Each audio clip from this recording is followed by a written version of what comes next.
Bharatiya Janata party द्वारा गुजरात के राजकोट में पुरुषोत्तम रूपाला को लोकसभा का टिकट दिया गया है। ऐसे में यहां पर पुरुषोत्तम रूपाला का शक्ति प्रदर्शन देखने मिला। गुजरात में लोकसभा चुनाव का प्रचार प्रत्याशियों के नाम के ऐलान के साथ ही शुरू हो गया है। राजकोट के लोकसभा प्रत्याशी के रूप में पुरुषोत्तम रूपाला का नाम पहली सूची में ही पार्टी ने डिक्लेयर कर दिया है। ऐसे में राजकोट में भारतीय जनता पार्टी द्वारा पुरुषोत्तम रूपाला का भव्य स्वागत किया गया।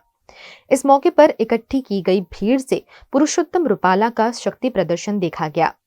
भाजपा के दिग्गज नेता पूर्व मुख्यमंत्री विजय रूपाणी समेत के भारतीय जनता पार्टी के नेता भी एक ही मंच पर देखने मिले। राजकोट लोकसभा बैठक के उम्मीदवार पुरुषोत्तम रूपाला ने इस मौके पर कहा कि लोकसभा चुनाव में विपक्ष कोई चुनौती है ही नहीं।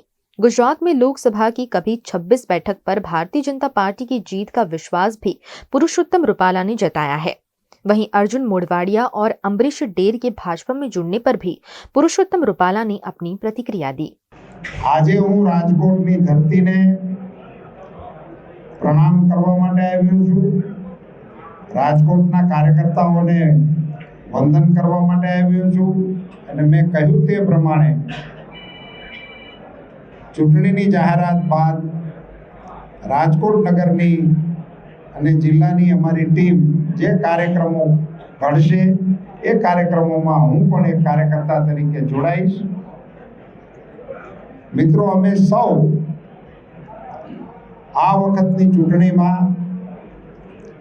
प्रधानमंत्री श्री नरेंद्र मोदीजीना विकसित भारतने लक्ष्य करवाना संकल्प साथे मतदारोनी वच्चे जवाना छीए।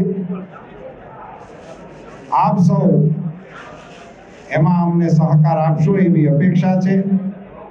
अमरीश भाई अमारा રાજુલાના છે, મૂળ અમારા લાઠીના છે।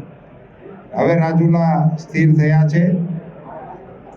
અર્જુનભાઈ મારી દૃષ્ટિએ સૌરાષ્ટ્રના કોંગ્રેસના નેતા કહી શકાય। વર્ષો સુધી અમે સામે રહ્યા છીએ। કેવા સંજોગોમાં એમને પાર્ટી છોડવાનો નિર્ણય લીધો હશે એ અંગે પોતે જ જાણ કરે એવા એ પરિપક્વ નેતા છે। भारतीय जनता पार्टी नी दृष्टिए मने एवुं लागे छे कि अमारी पार्टी आदरणीय नरेंद्र मोदीजीना नेतृत्वमां हवे ए मात्र पॉलिटिकल पार्टी ने बदले राष्ट्रना विकास करती टीम तरीके देशनी जनता जोवा लागी छे अने एने कारणे आ प्रकारना दृश्यो हवे आपणने जोवा मळे छे।